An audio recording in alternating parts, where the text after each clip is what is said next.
Assalamualaikum warahmatullahi wabarakatuh. Seperti biasa, kembali lagi di podcast Mansa Pro Speak Up. Dengan saya hari ini, Lubna Najib. Nah, kali ini kita kedatangan tamu spesial yaitu dengan kakak siapa? Baik, perkenalkan nama saya Abdul Manan, bisa dipanggil Anan, dan saya siswa aktif dari kelas 11A. Oke, nah sebelum itu kita akan membahas tentang ilmu dalam pembelajaran ilmu agama Islam. Di episode pertama ini kita akan membahas tentang ilmu dalam Islam sebagai seorang yang sangat semangat dalam menuntut ilmu yaitu Kak Anan. Apa yang menurut Kak Anan menjadi alasan utama mengapa Islam begitu memuliakan ilmu? Nah, kita ini sharing-sharing aja nih Kak. Siap. Kalau dari saya sendiri, saya pernah dengar suatu ayat yang bunyinya itu Iqra, bacalah. Dan kalau tidak salah, ayat tersebut termasuk ayat pertama dalam Al-Quran, nggak? Ya, Jadi Al-Quran aja dalam Islam, umat muslim aja disuruh baca, disuruh ya betul. mencari ilmu istilahnya. Jadi kita sebagai umat Islam seharusnya harus banyak membaca untuk mencari ilmu mungkin lah istilahnya. Ya, betul.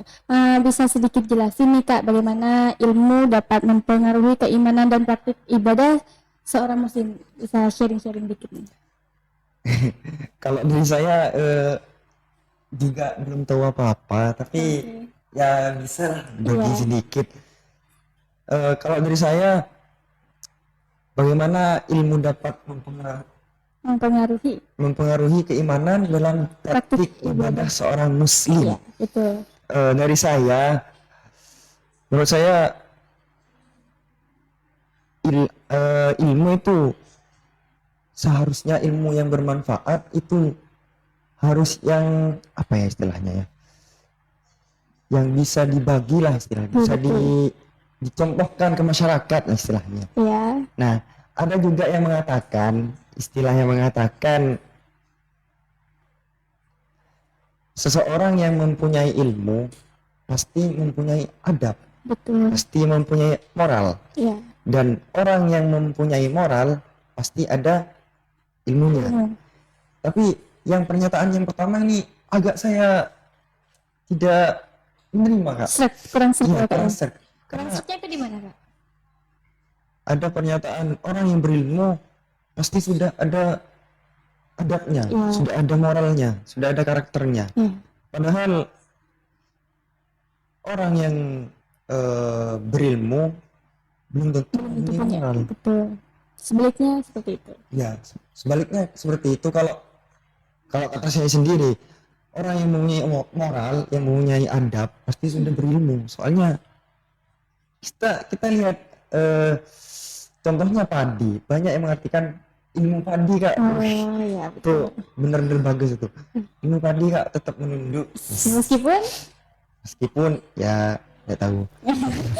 Oke.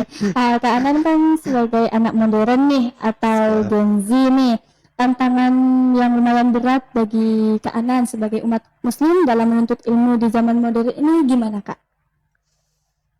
Kalau dari saya sendiri, tantangan yang paling berat dari pengalaman saya sendiri, salah satunya itu HP menurut saya. Kayak HP. Karena banyak orang yang ketika mencari informasi melewati sosial media, informasi tersebut langsung ditelan bulat-bulat tanpa mencari apa kenyataannya, seperti itu. Jadi nggak disaring dulu ya Kak? iya, jadi bisa menghambat kita terhadap informasi yang benar-benar terjadi. Istilahnya hoax yang tersebar dan kita sebagai penerima tidak benar-benar menyaringnya. Iya betul. Nah, seperti itu. Kak, mungkin bisa sedikit kasih contoh-contoh tokoh muslim yang mungkin Kak Nan pernah nonton di YouTube maupun sharing-sharing di sosial media mana tentang yang namanya ilmu pengetahuan Islam. Kalau saran dari saya sendiri, itu ada salah satu tokoh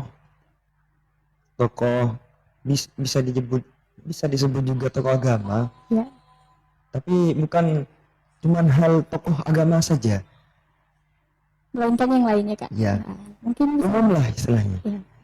Contohnya seperti apa nih Kak? Bapak Fahrudin Faiz Oke.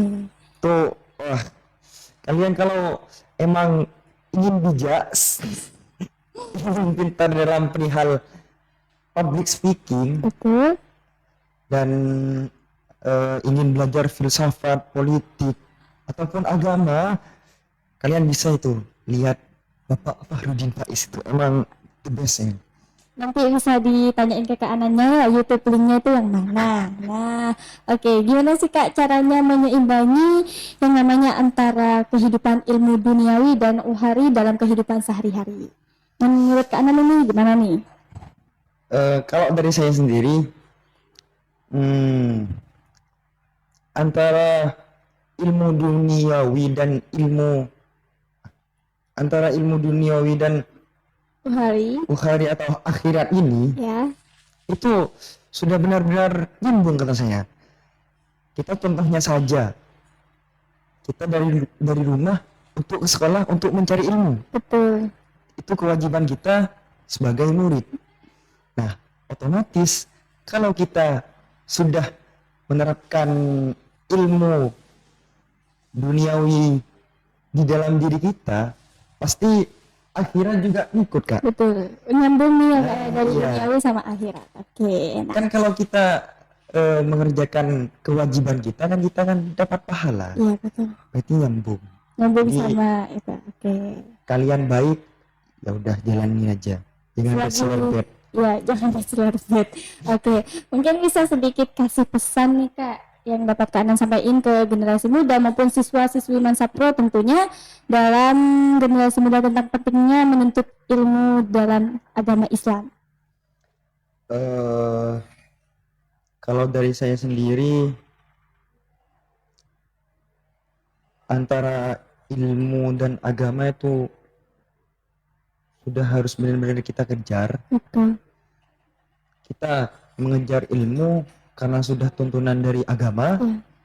dan kita mengejar agama sudah seharusnya karena kita diturunkan ke bumi untuk menyempurnakan Betul. agama. Sudah satu tujuan Ya. juga ya Kak ya. Nah. Masya Allah jawaban yang sangat bagus juga nih ya Kak.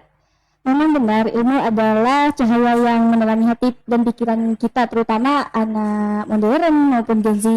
Dalam Al-Quran sendiri juga Allah Subhanahu wa ta'ala memerintahkan kita untuk terus belajar dan mencari ilmu sebaik mungkin dan benar-benar mencari ilmu yang benar-benar niat ya Kak ya. Selain itu Nabi Muhammad SAW juga sangat menganjurkan umatnya untuk menuntut ilmu dengan sebaik-baiknya, dan beliau bersabda, menuntut ilmu itu wajib bagi setiap muslim. Hadis ini juga menunjukkan betapa pentingnya ilmu dalam beragama Islam. Ya, betul sekali. Dengan menuntut ilmu, kita tidak hanya akan mendapat pahala dari Allah, Betul. tetapi juga akan diangkat derajatnya. Selain itu, ilmu juga bisa menjadi bekal kita untuk menghadapi tantangan hidup. Tuh. Oke nih Kak, sebelumnya congratulations nih Kak tentang Terima kasih. jabatan baru yaitu Ketua Asing di Mansa Putra Probolinggo ini. Semoga amanah dan visi misinya dikerjakan dengan baik dan lancar lah ya. Amin. Sebenarnya terima kasih nih Kak atas kesempatannya di podcast kali ini udah mau hadir dan sharing-sharing juga di podcast tentang ilmu agama Islam ini. Nah guys, itu tanggapan dari Kak Anan selaku siswa Mansapro yang sharing-sharing dengan saya sendiri di podcast kali ini. Jangan lupa untuk like, comment, and subscribe YouTube kita Man TV. Oke, assalamualaikum warahmatullahi wabarakatuh.